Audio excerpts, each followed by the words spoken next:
आज हम भारत की सबसे बड़ी प्रॉब्लम के ऊपर बात करने वाले हैं, जो कि है हिंदू मुस्लिम से रिलेटेड। ठीक है, अभी हिंदू मुस्लिम की लड़ाई और आपने इसकी बहुत सारी हिस्ट्री आपने पहले से देख रखी होगी, और आप मेन स्ट्रीम मीडिया पर लगातार छोटे मोटे लड़ाई झगड़े और तमाम तरीके की घटनाएं आप आए दिन देखते रहते होंगे।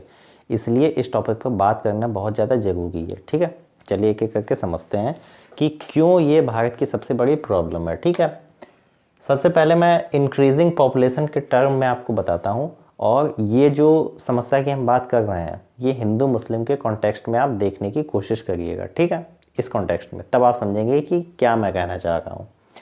देखिए, इंडिया में यानी भारत में आपने देखा होगा कि हिंदू मुस्लिम की जो लड़ाई का इतिहास है वो काफ़ी पुराना है। उनमें अनबन हमेशा कहीं ना कहीं थोड़ी बहुत बनी ही रहती है। ठीक है, और आप कई तरीके की समाज में बातें भी सुनते होंगे, लेकिन हिंदू मुस्लिम की तो आपने लड़ाई और अनबन के बारे में आपने सुना होगा, लेकिन क्या आपने कभी हिंदू ईसाई की लड़ाई के बारे में सुना है?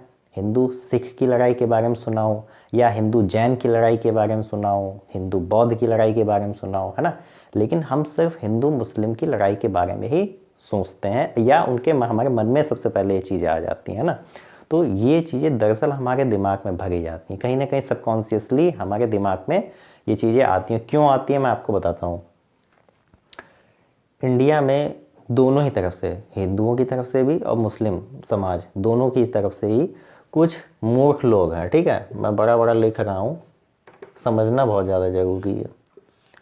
और वो इस टर्म पे फोकस करते हैं कि लगातार हमें अपनी जनसंख्या को बढ़ाना ज़रूरी है। ठीक है, एक समुदाय कह रहा है कि उनकी जनसंख्या बहुत ज़्यादा बढ़ रही है इसलिए हमें खतरा पैदा हो रहा है, और सेम उसी तरीके से दूसरा समुदाय भी ये कहता है कि जनसंख्या उनकी ज़्यादा बढ़ रही है इसलिए हमें अपनी जनसंख्या ज़्यादा बढ़ानी होगी। ठीक है, सबसे पहली बात तो आप कोई जानवर नहीं है जो आप भेड़ बकरियों की तरह अपनी जनसंख्या को बढ़ाएंगे। ठीक है, पहली बात तो ये है। दूसरी बात यह है, एक आपको एग्जांपल देता हूँ, रियल स्टोरी मैं आपको बताता हूँ। पूरी दुनिया में जो यहूदी हैं, ठीक है, अगर मैं आपको यहूदियों का उदाहरण दूँ, यानी जो ज्यूज़ हैं हमारे, इनकी पूरी दुनिया में संख्या है केवल 84 लाख के आसपास है। ठीक है, 80 से 90 लाख में आप मान लीजिए, और इनका एकमात्र देश है जो कि है इजराइल। ठीक है, अभी इजराइल और पूरे गल्फ कंट्रीज़ में आपने फाइट आपने देखी होगी, बहुत कम संख्या में इजरायली होने के बावजूद भी, इतनी बड़ी संख्या में होने के बावजूद जो कि गल्फ कंट्रीज़ में जो समाज के लोग रहते हैं वो उनसे नहीं जीत पा रहे हैं। ठीक है, आप देखिए कि संख्या का जो है फ़र्क नहीं पड़ता है, फ़र्क पड़ता है आपके एजुकेशन का, आपके टैलेंट का, आपकी टेक्नोलॉजी का। ठीक है, ये सबसे ये पहला एग्जांपल है जब हम यहूदियों के कॉन्टेक्स्ट में देख रहे हैं। ये तो हो गया वर्तमान का यानी करंट टाइम का एग्जांपल। फिर एक और एग्जांपल मैं आपको देता हूँ। जब इंडिया में महमूद गजनवी आया था, ठीक है, मोहम्मद गौरी जैसे लोग आए थे, उस समय उनकी संख्या चंद लोग ही आए थे, यानी जो हमलावर थे वो चंद लोग ही थे, और वो भारत में आए, लूटपाट मचा के चले गए। ठीक, ये तो हो गया जब हम गुलाम वंश के तौर पे देखते हैं। ठीक है, तीसरा हमारे पास एग्जाम्पल है जब मुगल आए। ठीक है, और ये सब बहुत कम संख्या में आए थे। जब बाबर भारत में आया तो वो कोई करोड़ों की संख्या में नहीं आए थे, वो चंद हजार सैनिकों के रूप में आए थे, और हम उसे नहीं हरा पाए, जबकि मेजॉरिटी में यहाँ पे इंडिया में बहुत सारे लोग थे, लेकिन वो फिर भी हार गए और वो यहाँ पर आ गए। चौथा जब हम एग्जाम्पल देखते हैं तो हम ब्रिटिशर्स का देखते हैं। ठीक है, ब्रिटिशर्स भी अपने इंग्लैंड से बहुत ही चंद मुट्ठी भर ही लोग इंडिया में आए थे। लगातार वो भारत के इंटरनल मामलों में दखल दे रहे थे, और जो उन्होंने अपनी फ़ौज को तैयार किया, उनकी फ़ौज में अधिकतर लोग इंडियंस ही थे। वो कोई बाहर से अपनी फ़ौज को नहीं लाए थे, बाहर से फ़ौज उनकी ज़रूर आई थी लेकिन उनकी संख्या इतनी बड़ी नहीं थी। तो जब आप इन चारों का ही एग्जाम्पल देखते हैं ना, गुलाम वंश, मुग़ल, ब्रिटिशर्स, यहूदियों, और यहाँ तक कि भारत में अगर आप सिख समाज की अगर आप संख्या देखेंगे, या आप जैन समाज की संख्या देखेंगे, या आप बौद्ध समाज की संख्या देखेंगे जो बौद्धिज़्म है, तो वो संख्या में बहुत कम है। ठीक है, आपको उनकी तरफ से कभी ऐसा सुनने को नहीं मिलेगा कि आप लगातार अपनी संख्या को बढ़ाइए, ऐसा हो जाएगा, फलाना हो जाएगा, है ना। देखिए एजुकेशन से ऊपर कोई चीज़ नहीं होती है। आपको एक और एग्जांपल देता हूँ मैं। पूरी दुनिया में यूएसए, ठीक है, यूएसए पूरी दुनिया में सबसे पावरफुल कंट्री है, ठीक है, राइट। सेकंड नंबर पे अगर हम रशिया को मिला लें तो लगभग हमारा चैप्टर क्लोज हो जाता है, ठीक है। ये दो दुनिया के सबसे पावरफुल कंट्रीज़ हैं, ठीक है, अगर आप नॉर्थ में अगर आप बात करेंगे, ठीक है। एशिया में तीसरा जो सबसे पावरफुल कंट्री है वो है चाइना, ठीक है, बहुत तेज़ी से जिसने ग्रो किया है। अगर आप इन दो कंट्रियों के ऊपर अगर आप नज़र डालेंगे तो अमेरिका, जिसकी टोटल पॉपुलेशन 40 या करोड़ से ऊपर नहीं होगी, ठीक है, लेकिन पूरी दुनिया में आप देखिए उसका डोमिनेंस कितना है, टेक्नोलॉजिकल डोमिनेंस कितना है। पूरी दुनिया में किसी में इतनी दम नहीं है कंट्री में कि वो अमेरिका से फाइट कर सके, ठीक है, और या फिर रशिया से फाइट कर सके। संख्या के मामले में ये कम है, लेकिन किसी में दम नहीं है इतनी कि वो फाइट कर सकें। देखिए इंडिया के कॉन्टेक्स्ट में भी जब आप चीज़ों को देखते हैं तो इंडिया का जो सारा डिफेंस है, जो हमारी रक्षा प्रणाली है, वो या तो सबसे ज़्यादा हम रशिया से लेते हैं, डिफेंस इक्विपमेंट हम लेते हैं, ठीक है। जैसे हमारा रशिया से अगर हम एग्जांपल लें तो हमारा S-400 हो गया, ठीक है, राइट। T-90 टैंक हो गया भारत का, ये भी हमने रशिया से ही लिया है। और अभी यूएसए से जो एक डील, हालांकि यूएस प्रेशराइज कर रहा है, लेकिन F-16 ये एक तरीके का फाइटर प्लेन है, इसको लिए जाने की बात की जा रही है, ठीक है। अभी आपने एक शब्द सुना होगा पेगासस, काफ़ी टाइम पे पहले आया था, और एक तरीके की जासूसी करने वाला एक तरीके का एप्लीकेशन है ये, ठीक है। तो वो इजराइल से इंपोर्ट किया गया था। इन तीनों ही कंट्रीज़ में जब आप कॉमन देखेंगे तो आपको एक चीज़ कॉमन मिलेगी कि इनके पास में टेक्नोलॉजिकल एडवांसमेंट बहुत ज़्यादा है, ठीक है। लेकिन अगर आप पॉपुलेशन रेशियो को देखेंगे तो वो आपको कम मिलेगा। तो जब आप पॉपुलेशन टू टेक्नोलॉजी, जब आप पॉपुलेशन टू टेक्नोलॉजी का रेशियो देखेंगे तो आपको इसमें काफ़ी अंतर देखने को मिलेगा, ठीक है। पॉपुलेशन जितनी कम है टेक्नोलॉजी उतनी ही ज़्यादा है। अच्छा एक और चीज़, टेक्नोलॉजी को जब आप देखते हैं तो टेक्नोलॉजी जो है ना, हमारी टेक्नोलॉजी हमारी एजुकेशन पर से डिपेंड करती है। टेक्नोलॉजी कैसे डेवलप होगी, ये जिन भी कंट्रीज़ की हम बात करें ना, चाहे यूएस हो, चाहे रशिया हो, चाहे चाइना हो, अभी हमने चाइना का एग्जांपल नहीं लिया है, यूएस रशिया कॉन्टेक्स्ट में आप देखिए, किसी भी टेक्नोलॉजी को डेवलप करने के लिए कंट्रीज़ में जो प्राइमरी चीज़ें होती हैं वो होती है एजुकेशन। जब तक आपकी एजुकेशन बहुत अच्छी नहीं होगी, बेसिक बुनियाद उसकी जो होती है, तब तक आप किसी टेक्नोलॉजी को डेवलप नहीं कर पाएंगे, आप मास्टर नहीं कर पाएंगे, ठीक है। ये तो हो गई ये बात। तो ये जो पॉपुलेशन, इंक्रीजिंग पॉपुलेशन का जो कॉन्सेप्ट आजकल हमें दिखाया जाता है ना, इसकी बात मैंने इसलिए की है, इन मुद्दों पर बात करना बहुत ज़्यादा ज़रूरी है, क्योंकि लगातार इनके माध्यम से ना लोगों को भ्रमित किया जाता है, लोगों को आपस में लड़वाया जाता है ना। बहुत से लोग इस बात को समझते हैं, बहुत से लोग इस बात को नहीं समझते हैं, है ना। क्योंकि क्या होता है, लगातार जब एक झूठ लगातार आपको बोला जाता है ना तो आप उसको सच मानने लगते हैं। सबसे बड़ी दिक्कत इंडिया में ये है। और इंडिया में सबसे बड़ी एक और दिक्कत ये भी है कि हम जो है ना एविडेंस के ऊपर ज़्यादा फोकस नहीं करते हैं। अगर किसी ने आपसे कोई बात कही तो आप तुरंत झटाक से मान लेते हैं, आप उससे एविडेंस की बात नहीं करते हैं। हमारे अंदर ना एक तो ये दिक्कत भी है, रेशनैलिटी की बहुत कमी है, हम सवाल करना नहीं जानते हैं, है ना। ये सारी दिक्कतें हैं। आज हमने इंक्रीजिंग पॉपुलेशन के टर्म में हमने बात की है, क्योंकि ये चीज़ें आए न दिन हमारे कानों में पड़ती रहती हैं, और मेन स्ट्रीम जो हमारी मीडिया है, रात दिन उसमें आपने देखा होगा हिंदू मुस्लिम पॉलिटिक्स लगातार चलती रहती है। इन सब चीज़ों से हमें बचना चाहिए, ठीक है।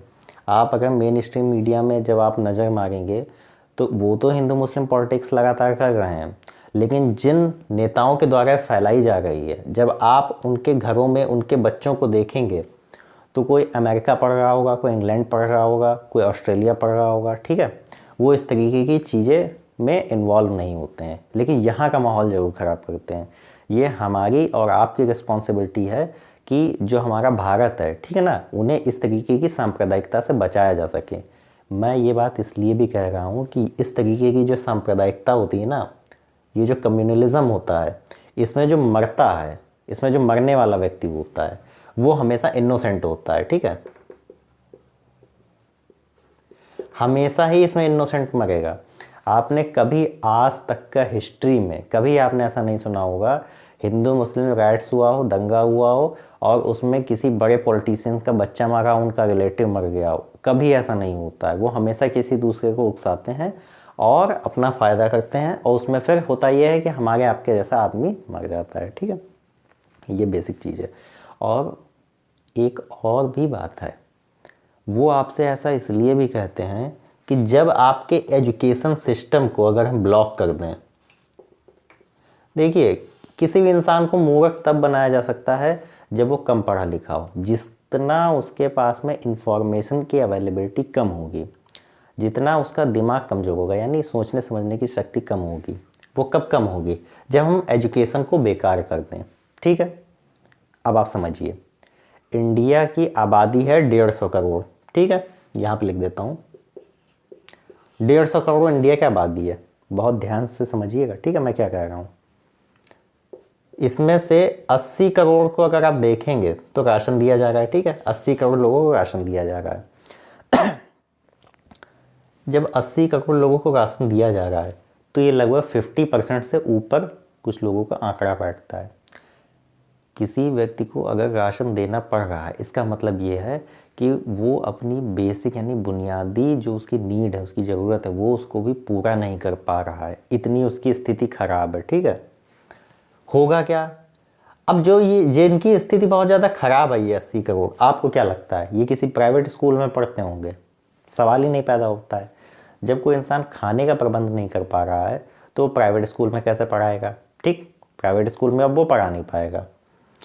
ये व्यक्ति कहाँ जाएगा? ये व्यक्ति जाएगा किसी सरकारी स्कूल में, ठीक। जब सरकारी स्कूल में जाएगा तो अब आप आज की डेट में देखेंगे कि सरकारी स्कूल पूरी तरीके से ध्वस्त हो चुके हैं, ठीक है। तो कैसे ध्वस्त हुए? एक टाइम पे आप देखेंगे सरकारी स्कूल बहुत ही अच्छे हुआ करते थे, बहुत अच्छे हुआ करते थे, और उनके अगेंस्ट में प्राइवेट स्कूल खुले, ठीक है। ध्यान समझिएगा, समझिएगा क्या हो रहा है। सरकारी स्कूलों में फीस बहुत कम होती है, प्राइवेट स्कूलों में ज़्यादा होती है, ये तो सिंपल सी बात है। अब आप ध्यान रखिए, सरकारी स्कूलों में अगर पढ़ाई बहुत अच्छी होगी, एग्जाम्पल मैं आपसे समझता हूँ, आपको समझाने की कोशिश करता हूँ।